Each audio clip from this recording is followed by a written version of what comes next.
the Water, a local band that play sold-out arenas,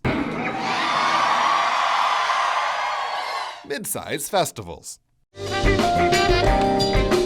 and even just backyards across the country.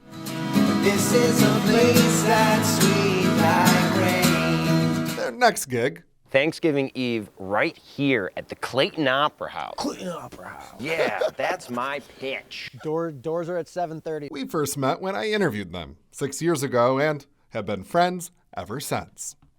I love seeing you guys.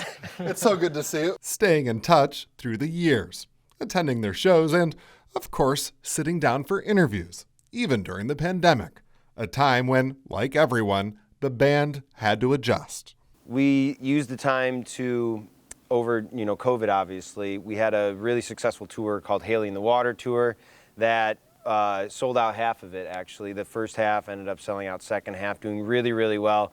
And then literally 2 weeks later, COVID happened. So the band took our time to write new material and write a whole new album, which we're going to be releasing in this winter. So that's really exciting. It's called Sun at Dawn. So that's going to be coming out. That album release and some other big news that the guys didn't tell me was off the record. I didn't tell anybody yet. Well, you told me. I was like, you know me. The whole town knows now. I didn't know it was a secret. No, I appreciate it. I so much appreciate it. They promised their first Sun at Dawn interview with that big news coming soon to us. I was not expecting that at all. Game phase, Brad. Here we go. The guys, as you can probably tell, I'd say modern day hippies. Mike studies astrology. For my astrology stuff, as I was, it's something I got into about 6 years ago.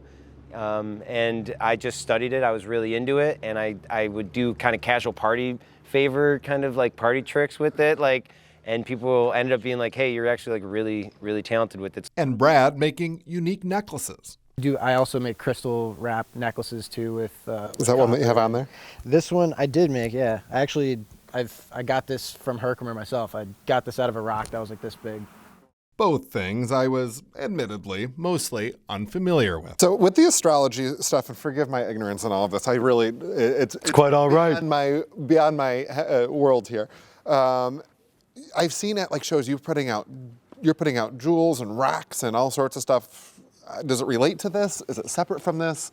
Are we all connected, as you say sometimes when you're playing? What's going on? Brad, what is it? Well, there is like that the Buddhist notion that everything is in everything else, and we all have like that connection. That connection, person to person, regardless of belief or background, their hope to bridge through their music. And what we believe in as a band is with the music too is that everybody has a unique way of expressing themselves. Everyone has a unique way of whether they believe in or how they talk or what they eat or how they move their body. I think what we essentially are just trying to do, our intention is to provide a space for people to just come to shows and just be completely who they are. That's why we appreciate our roots being up here, with my family up in the Ogdensburg area, the St. Lawrence River area, but also we love being on the road and playing in big cities and seeing what kind of the cultures and people are like there. So whatever our practices are, our rituals, or our intentions, it always just comes down to letting people come to the shows just who they are, as they are, no matter what their background is or their beliefs or their practices or preferences. It just, whatever is cool for you jives with us too. One of the things I love is that you guys are always on tour, you're all over the place, but every year on Thanksgiving, just like everybody else in the world, you come home to your family and to your friends. You've done it for years at places in Watertown, and making your debut now here at the Clayton Opera House. Clayton, a particularly special place for you guys. Tell us about what it means to be playing here at the Opera House.